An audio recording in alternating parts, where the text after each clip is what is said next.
Hello and welcome to Tiffany's Top 10 Pronunciation Tips.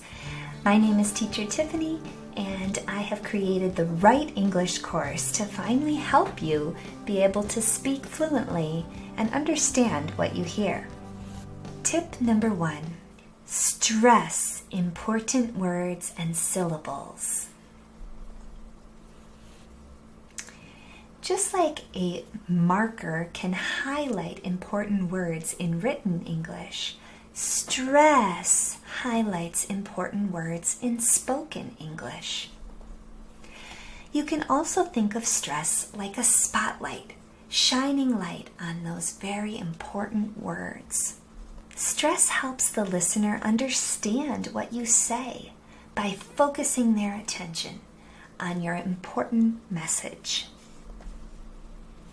So how do you know which words to stress? Well, usually the words that we stress are words that you can picture in your mind. For example, what do you see here?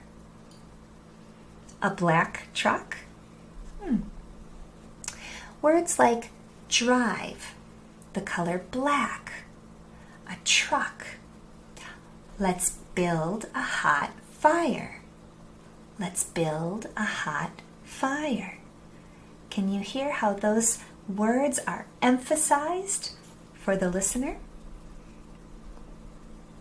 The wind blows fast. Repeat. Good. What is this? What action is this? Can you picture it in your mind? You get wet when you swim in the pool. You get wet when you swim in the pool. We often will stress verbs, nouns, adjectives, and adverbs. Let's practice some of these words that we just went over. Drive, black, truck. Build, hot, fire. Wind blows fast. Wet, swim, pool. You'll notice that we create a beat, right? You'll notice that we create a beat. Let's try to say the sentences again with the rhythm of English, okay? I drive a black truck. Repeat. Let's build a hot fire. The wind blows fast. You get wet when you swim in the pool. You get wet when you swim in the pool. Did you notice with that last sentence that even though it was a lot longer, it still fit into that same beat? Do, do, do. Because we only stress the important words.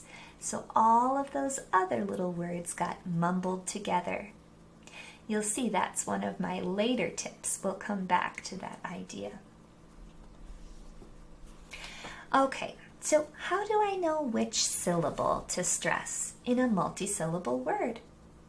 How do we know that my name is Tiffany and not Tiffany or Tiffany, right? Well, for the most part, you have to just learn the words as you go. But there are some patterns that work most of the time. So for example, with a one-syllable word, we usually stress the first syllable nice and long. And then we say the second syllable real short. So for example, some names: Michael, Laura, Andrew, Nancy, right? Can you hear that long first syllable and the short second syllable? How about some places? Texas, clinic, mountain, Europe. And some things? Laptop, bottle, paper, window. Two-syllable verbs will often start with a short syllable and be stressed long on the second syllable.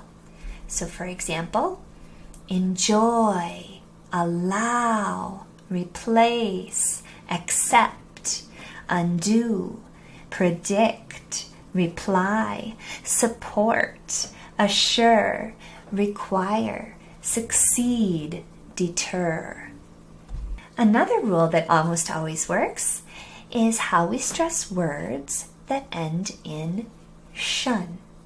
It doesn't matter how they're spelled, we will always stress the syllable right before the shun ending. Listen and repeat. Mission, action, musician,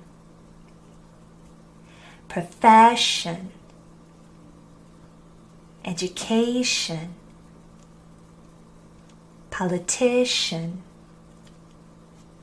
explanation, comprehension, imagination, participation. Remember, you don't really know a new word until you know which syllable is stressed. So when you write down new words, underline the stressed syllable to remind yourself how to pronounce it.